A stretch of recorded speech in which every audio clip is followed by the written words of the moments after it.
അടിച്ചുകയറ്റിയ cake തല്ലിയിറക്കുന്ന ചിലർ. തിരുവനന്തപുരം ശ്രീകാര്യത്ത് മധ്യമസംഘം ഒരു കുടുംബത്തിലെ 3 പേരെ കുത്തി പരിക്കേൽപ്പിച്ചു.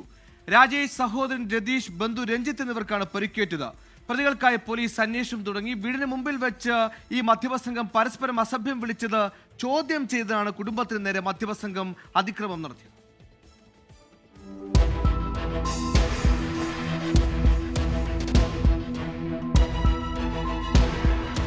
ശ്രീകാര്യം പനങ്ങോട്ടുകോണത്ത് ഇന്നലെ അർദ്ധരാത്രിയോടെയായിരുന്നു സംഭവം. രാജേഷ്, സഹോദരൻ രതീഷ്, ബന്ധുവായ രഞ്ജിത്ത് എന്നിവർക്ക് കൈയിലും കാലിലും തലക്കും പരിക്കേറ്റു. അയൽവാസിയായ സഞ്ജയും സുഹൃത്തുക്കളും ചേർന്ന് കത്തികൊണ്ട് ആക്രമിക്കുകയായിരുന്നു. ഇവിടെ കുറച്ച് പയ്യന്മാർ ചേർന്ന് ഭയങ്കര ചീത്തവിളിയും ബഹളമൊക്കെ ആയിരുന്നു. ഇവിടെ പിള്ളേരെല്ലാം ഉള്ളതുകൊണ്ട് അനിയൻ ചെന്ന് ചോദിച്ചു ഇവിടെ ചീത്ത വിളിക്കില്ലെന്ന് ചോദിച്ചത്. അങ്ങനെ ഒരു സംസാരമായി, പിടിച്ചലായി.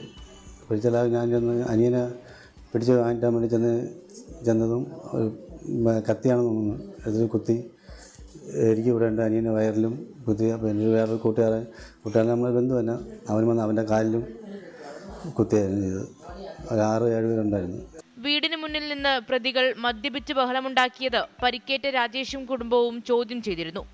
ഇതിന്റെ വൈരാഗ്യമാണ് ആക്രമണത്തിലേക്ക് നയിച്ചതെന്നാണ് പ്രാഥമിക നിഗമനം. പരിക്കേറ്റ 3 പേരെയും ആശുപത്രിയിൽ പ്രവേശിപ്പിച്ചു. ഒളിവിൽ പോയ പ്രതികൾക്കായി ശ്രീകാര്യം പോലീസ് അന്വേഷണം തുടരുകയാണ്. 24 തിരുവനന്തപുരം.